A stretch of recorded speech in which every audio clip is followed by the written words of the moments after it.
ദൈവനാമത്തിന് മഹത്വം. കടന്നു വന്ന എല്ലാവർക്കും കർത്താവായ യേശുക്രിസ്തുവിന്റെ നാമത്തിൽ സ്നേഹവന്ദനം. കർത്താവിന്റെ വചനവുമായി നിങ്ങളുടെ മുമ്പിൽ നിൽപ്പാൻ എന്നെ സഹായിച്ച ദൈവത്തിന് മാനവും മഹത്വം അർപ്പിക്കുന്നു.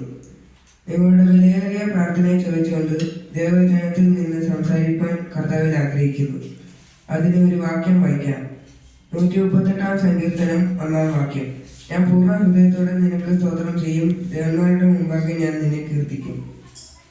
66 പുസ്തകങ്ങളിൽ ഒരു പുസ്തകമാണ് സങ്കീർത്തനം. 150 സങ്കീർത്തനങ്ങൾ നമ്മുടെ ബൈബിളിലുണ്ട്. 150 സങ്കീർത്തനങ്ങളെ 5 ഭാഗമായിട്ടാണ് തിരിച്ചിരിക്കുന്നത്.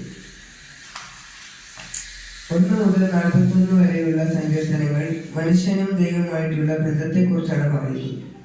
42 മുതൽ 72 വരെയുള്ള സങ്കീർത്തനങ്ങൾ വീണ്ടെടുപ്പിനെ കുറിച്ചാണ് പറയുന്നത്. 73 മുതൽ 81 വരെ ആരാധനയെ കുറിച്ച് പറയുന്നു. 90 മുതൽ 106 വരെ മരുഭൂമി യാത്രയെ കുറിച്ച് പറയുന്നു.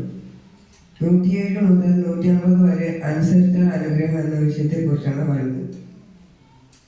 ഇത്തരം വിഷയങ്ങളാണ് 150 സങ്കീർത്തനങ്ങളിൽ കൊടുത്തിരിക്കുന്നത്.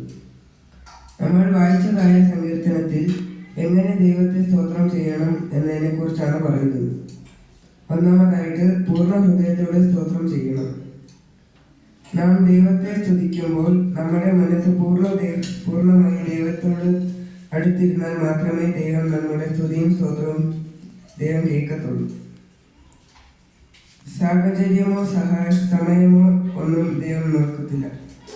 എന്ന് പറഞ്ഞാൽ എപ്പോഴും നമുക്ക് ദൈവത്തെ സ്തുതിക്കാൻ കഴിയും. ദൈവം നമ്മുടെ ഹൃദയത്തിലേക്കാണ് നോക്കുന്നത്.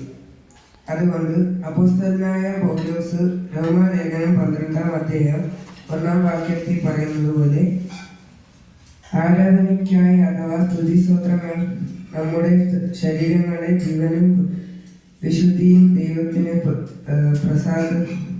പ്രസാദമായിട്ടുള്ള യാഗമായിട്ടും അർപ്പിക്കാം.